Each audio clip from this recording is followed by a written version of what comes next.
सहनाववतु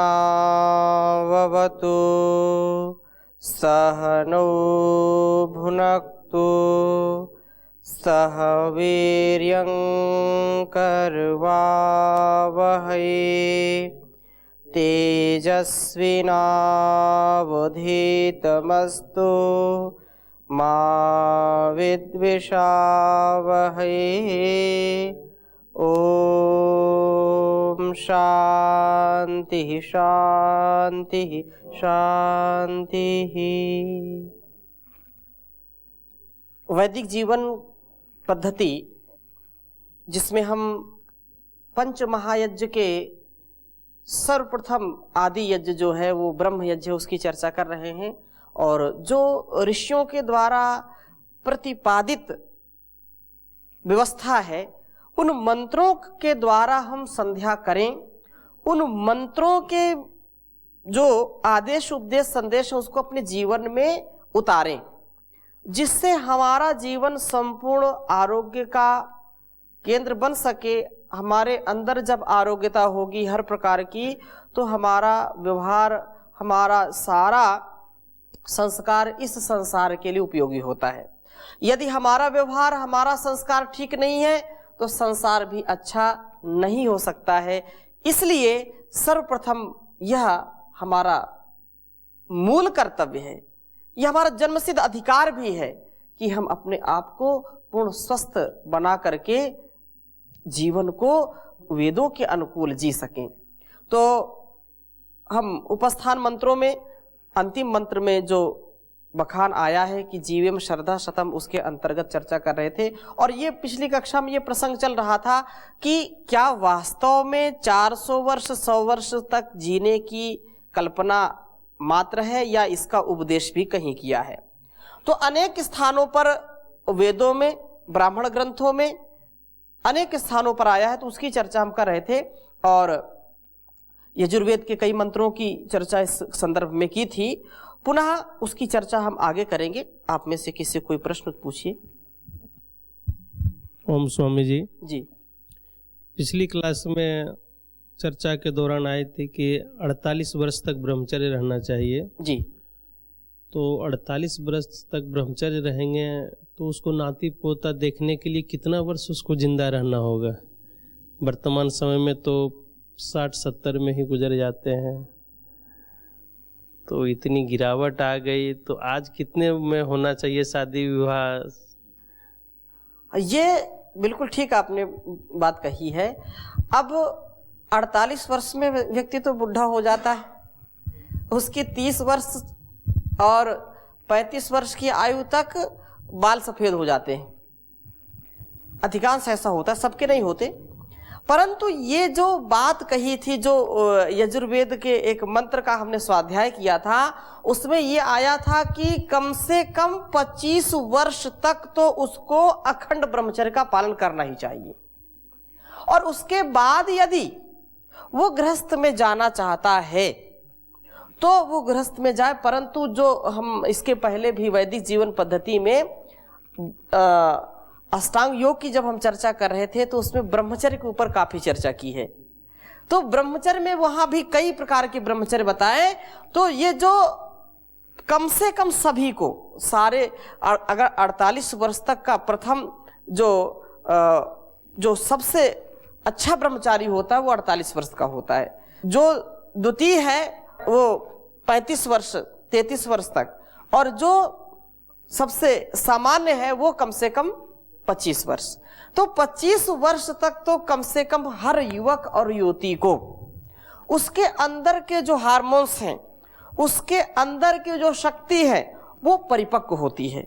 इसलिए कभी भी, अब ये देश की स्थिति, क्या पूरी दुनिया की ऐसी स्थिति हो गई है कि खान पान ठीक है नहीं, सामने टेलीविजन चलता है, सामने पता नहीं कैसे कैसे दृश्य आते हैं और उसी में सब छोटे बड़े देखते रहते हैं, और वो जो हमारे अंदर आहार आ रहा है वो हमको बीमार कर देता है।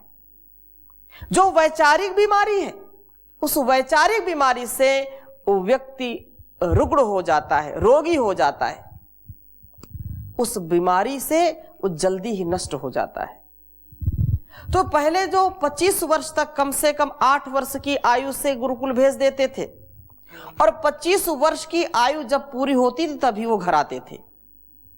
तो हमारे जो पूर्वज होते थे वो 100 वर्ष तक और उससे भी अधिक जीवन जीते थे। लेकिन आज तो घुट्टी में मिलावट है, घुट्टी में मिलावट है, तो कैसे 100 वर्ष तक जीने की कल्पना की जा सकती है। जमाना है मिलावट का, मिलावट खूब होती है, बची ना कोई चीज खालिस की बीजों में मिलावट है। ये सारी चीजों में मिलावट है, और मिलावट से ही सारा जीवन बन जाता है, तो व्यक्ति जल्दी से ठहर नहीं पाता।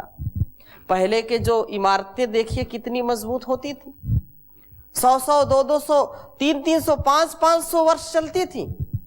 अभी एक तरफ से बन रहा, अभी उसका उद्घाटन भी नहीं हुआ, दूसरी तरफ से गिरना शुरू हो जाता है। क्यों? धड़ाधड़ गिर रही बिल्डिंग, जरा ये भी कभी सोचो, मकानों के बनाने के मसालों में मिलावट है। तो मिलावट की सारी चीजें हम खाएंगे, मिलावट हमारे विचारों में है, हमारे आचरण में है, तो कभी भी हम ज्यादा दिन तक जी नहीं सकते।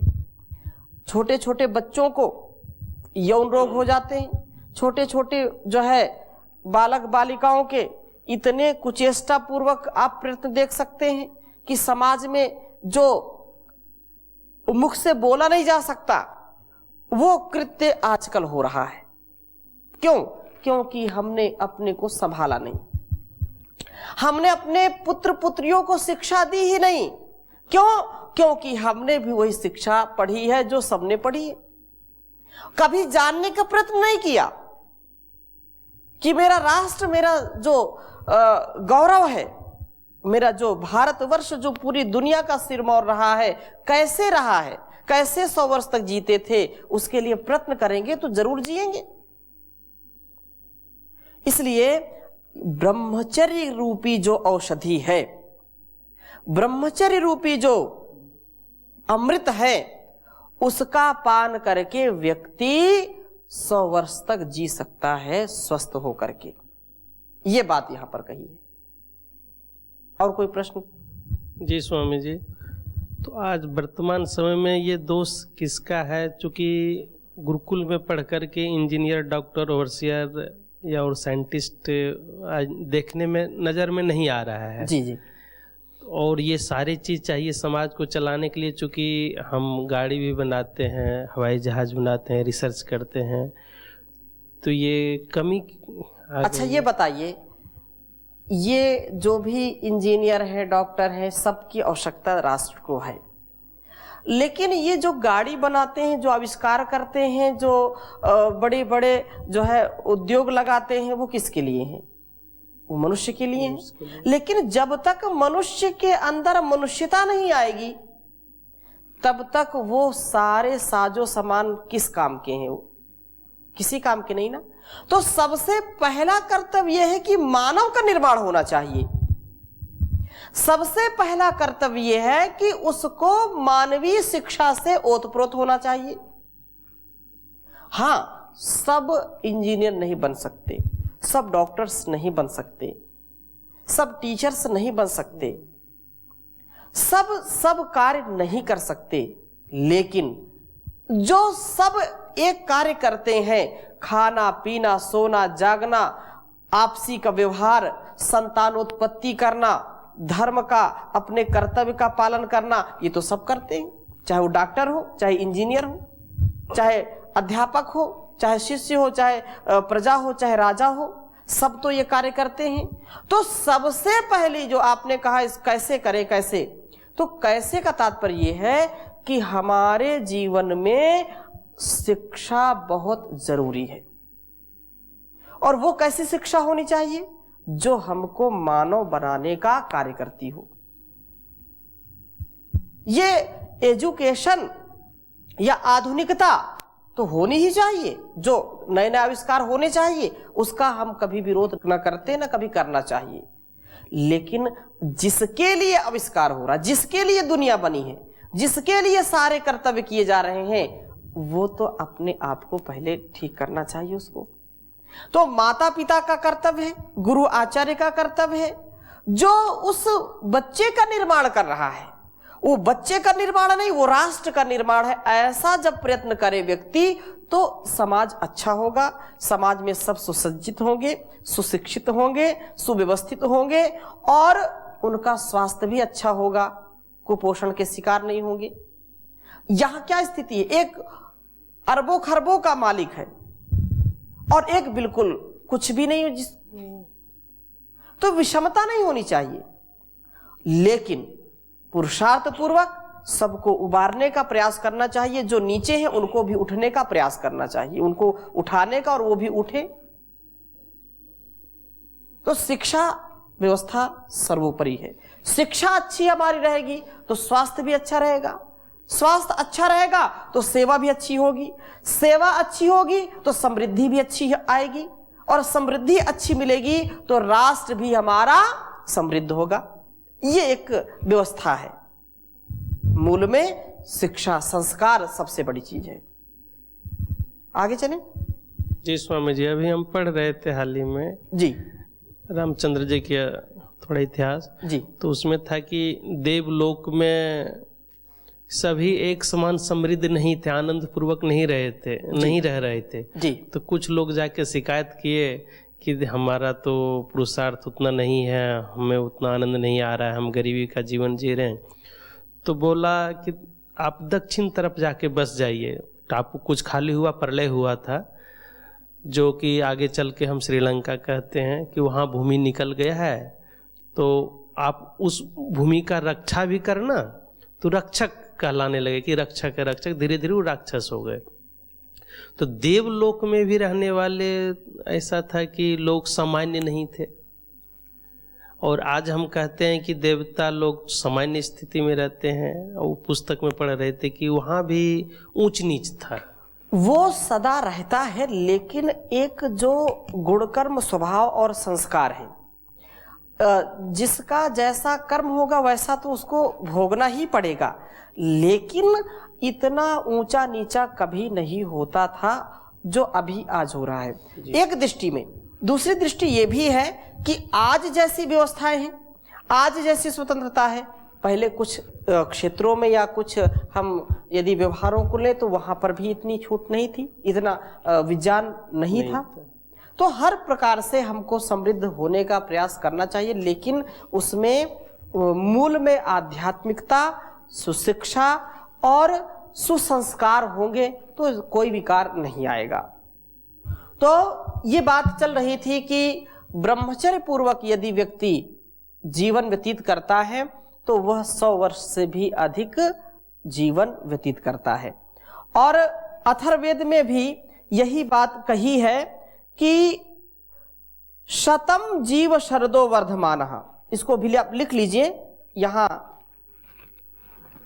ये तो यजुर्वेद का मंत्र था, अथर्ववेद में भी ये बात आई कि 100 वर्ष तक हमको जीना चाहिए। उसके लिए हम सारे व्यवहारों को, गुणकर्म स्वभाव को अच्छा करें। शतम जीव शरदो वर्धमानः।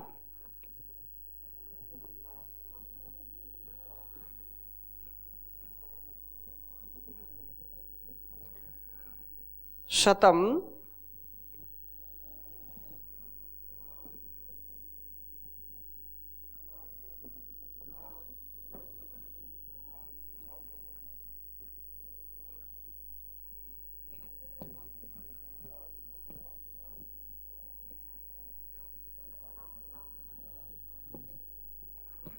शतम जीव शरदो वर्धमानः।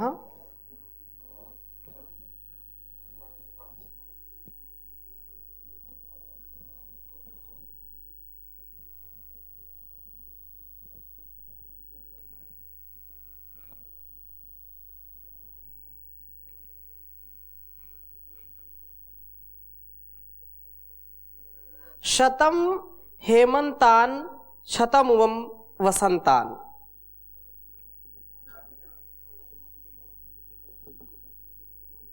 शतम हेमंतान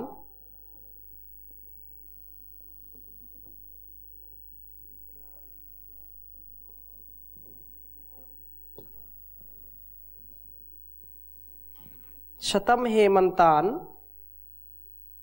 शतम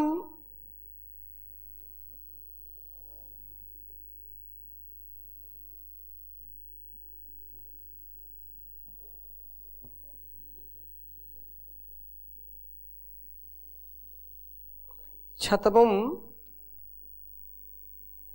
वसंतान।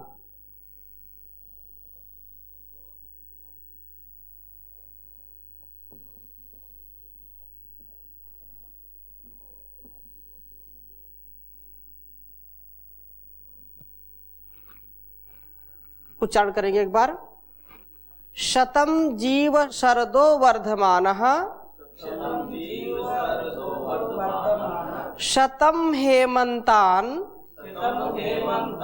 शतमुम वसंतान। कह रहे हैं कि हमको वृद्धिगत होते हुए ईश्वर की ओर से है कि तुम संसार में 100 वर्ष या 100 शरद ऋतु, 100 हेमंत ऋतु और वसंत ऋतु तक जीवित रहो। आप 100 वर्ष तक जीने का पुरुषार्थ करें। यह अनमोल जीवन मिला है, इसकी रक्षा के लिए, इसकी सुरक्षा के लिए हर पल हर क्षण जो है सजग और सावधानी पूर्वक इसका पालन पोषण करते हुए, एक भी कुचेष्टा ना करते हुए 100 वर्ष तक जीने की हमको पूरी कोशिश करनी चाहिए, पूरा पुरुषार्थ करना चाहिए। और चरक संहिता में भी एक जो है बात कही कि वर्ष शतम खलु आयुषः प्रमाणम अस्मिन काले संति चा पुनराधिको 9 वर्ष शत जीवनो अपि मनुष्याः। कह रहे हैं कि इस कलयुग में आयुर्मान 100 वर्ष का होता है, फिर भी उससे अधिक तथा कम जीने वाले भी मनुष्य होते हैं। कहने का आशा यह है कि यह आयुर्मान 100 वर्ष तक का होगा, लेकिन उनमें जो अपने को बड़ी सरलता और सादगी के साथ जीवन को व्यतीत करने का जिन्होंने संकल्प ले रखा है, वो तो 100 वर्ष तक जिएंगे और उससे अधिक भी जी सकते हैं। लेकिन जो इसके अनुकूल आचरण नहीं करेगा, खान पान पर पूरा नियंत्रण नहीं रखेगा, वह व्यक्ति अधिक जीवन नहीं जी सकता है, वो 100 वर्ष से कम जिएगा। अतः शतपथ ब्राह्मण में भी इस बात को कहा, या एव शतम वर्षाणि यो वा भूयांश जीवति स हा वै तद अमृतम आपनोति। कह रहे हैं कि जो 100 वर्ष अथवा इससे भी अधिक जीवित रहता है, वही ऐहिक निश्रेयस को प्राप्त होता है, वही अमृतत्व को प्राप्त होता है। 100 वर्ष तक जीने का पुरुषार्थ सबको करना ही चाहिए। महाभारत का एक श्लोक है, मैं उसको आपके समक्ष रखता हूं, बहुत अच्छा श्लोक है ये,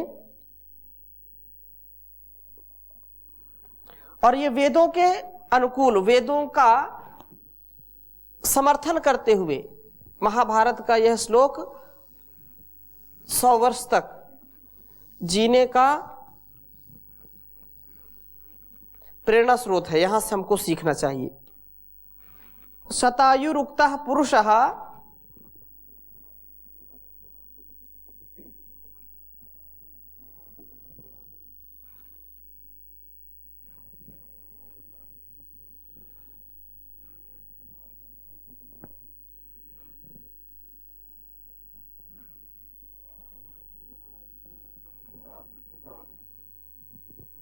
शतायुरुक्तः पुरुषः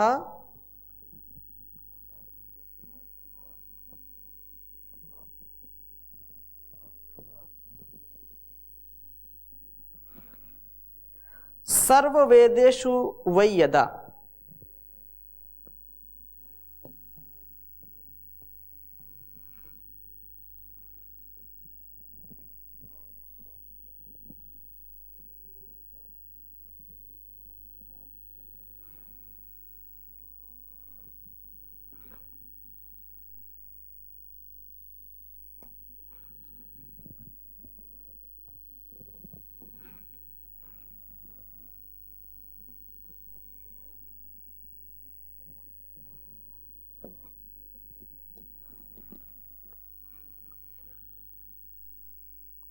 नाप्नोत्यथ च तत्सर्वं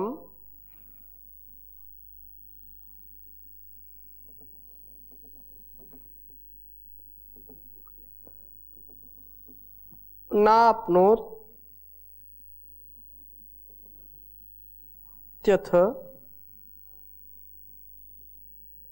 च तत्सर्वमायुः।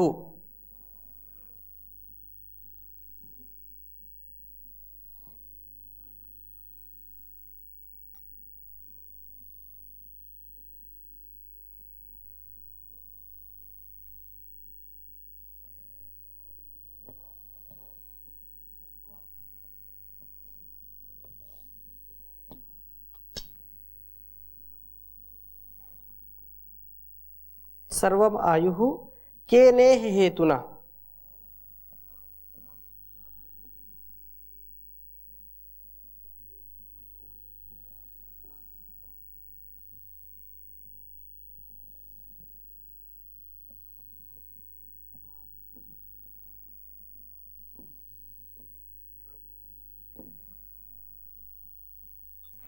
उच्चारण करेंगे। शतायुरुक्तः पुरुषः सर्ववेदेषु वै यदा नाप्नोत्यथ च तत्सर्वम् आयुः केनेह हेतुना। कह रहे हैं कि जो है सब वेदों में यद्यपि, जैसा पिछली कक्षाओं में भी हमने विचार किया था कि सारे वेदों में लगभग 100 वर्ष तक जीने की शिक्षा हमको ईश्वर ने दी है। 100 वर्ष तक हम जिए, ऐसा हमको योग, प्राणायाम, आसन आदि के द्वारा और अच्छे आहार विचार के द्वारा 100 वर्ष तक जीने का पुरुषार्थ जरूर करना चाहिए। तथापि यह जो बात यहाँ पर कही कि यद्यपि सभी वेदों में 100 वर्ष तक जीने की या 100 वर्ष तक की आयु या इससे भी अधिक आयु बतलाई गई है, तथापि किसी न किसी कारण से उनको उतनी आयु प्राप्त नहीं हुआ करती है, अथवा जो इसके प्रति सजगता से नहीं जीवन व्यतीत करते हैं या इस पर ध्यान नहीं देते हैं तो वो बहुत अल्प आयु में भी चले जाते हैं। लेकिन जो जैसा जितना समर्पण के साथ, जितनी श्रद्धा के साथ, विश्वास के साथ इस शिक्षा को ग्रहण करेगा और वैसा आचरण करेगा तो निश्चित रूप से वो 100 वर्ष से भी अधिक जी सकता है, इसमें कोई संशय नहीं है। और ये बात सारा वाली एक ग्रंथ है, उसमें भी ये बात कही कि पथ्याशिनम शीलवताम नराणाम सद्वृत्त भाजाम विजितेन्द्रियाणाम एवं विधानम इदमायुरेव सत्यम भवेद्वृद्धम मुनि प्रणीतम। बहुत अच्छी बात कही कि वृद्ध मुनि प्रणीत, अर्थात जो यह प्रदर्शित, यह उपदेशित आयु मान केवल पथ्य भोजी और शीलवान, सदाचारी, जितेंद्रीय तथा इस प्रकार के अन्य मनुष्यों में ही सत्य होता है। जो बात यहाँ पर कही है कि 100 वर्ष तक तो जीने की बात कही है बार बार, लेकिन सारे लोग 100 वर्ष तक जी नहीं सकते। केने हेतुनः, वो किसी न किसी कारण से अल्पायु में आ जाते हैं, 100 वर्ष तक नहीं जी पाते हैं। लेकिन जो आचरण अच्छा करेगा, कहा कि पथ्य भोजी होना चाहिए, उसका आहार बहुत सुपथ्य होना चाहिए और शीलवान हो, चरित्रवान होना चाहिए, चरित्र दागी नहीं होना चाहिए और सदाचारी होना चाहिए, सदाचरण करने वाला होना चाहिए, जितेंद्रीय होना चाहिए। इन जो है उपायों से व्यक्ति 100 वर्ष तक के जीवन की जो बात कही गई उसको सत्य कर सकता है, उसको जी सकता है। ऋषि मुनियों ने उपर्युक्त वचनों में निर्दिष्ट यह वचन जो है जो ज्योतिष शास्त्र का होने से या अन्य तात्पर्य वेदोक्त या ज्योतिष युक्त आयुर्मान यदि प्राप्त हो सकता है तो हिताहार विहार आदि के पालन करने वालों को ही प्राप्त हो सकता है। हिताहार होना चाहिए, हिताहारा मिताहारा अल्पाहारश्च ये जना, जो हितकारी भोजन करते हैं, अल्प भोजन करते हैं और ईमानदारी का भोजन करते हैं, वही दीर्घ आयुष्य को प्राप्त हो सकते हैं। यदि कोई यह समझता है कि जैसे मन हो वैसे जियो और 100 वर्ष तक जीने की कामना भी करे तो यह संभव नहीं हो सकता है। अहित आचरण करने वाला, इसलिए हम कैसे भी क्यों ना अहित आचरण करें और मृत्यु ना आए या हमारी अल्पायु न हो, ऐसा हो नहीं सकता। व्यक्ति जैसा आचरण करेगा उसको वैसा ही जीवन मिलता है। सुभाषितावली में एक श्लोक आया, नहीं वर्ष शतास्यांतम नरः संभृत्य जायते उपायेन ही जीवंती नराः वर्ष शतायुषः। कह रहे हैं कि 100 वर्ष तक की आयु लेकर के कोई भी मनुष्य जो है जन्म ग्रहण नहीं करता है, उपाय से ही मनुष्य जो है 100 वर्ष तक जीवित रह सकता है। कहने का आशा यह है कि जो 100 वर्ष तक जीने की कला है ये वेदोक्त तो है, लेकिन ये हमारे ऊपर डिपेंड करता है, ये हमारे जीवन शैली के ऊपर आधारित है कि हम कितना अधिक मतलब निरोग रह करके शतायुष हो सकते हैं, लंबे आयुष को प्राप्त कर सकते हैं। तो आज की कक्षा में यहीं तक, शेष चर्चा अगली कक्षा में करेंगे। अभी यहीं पर विराम देते हैं। ओम शांति शांति शांति।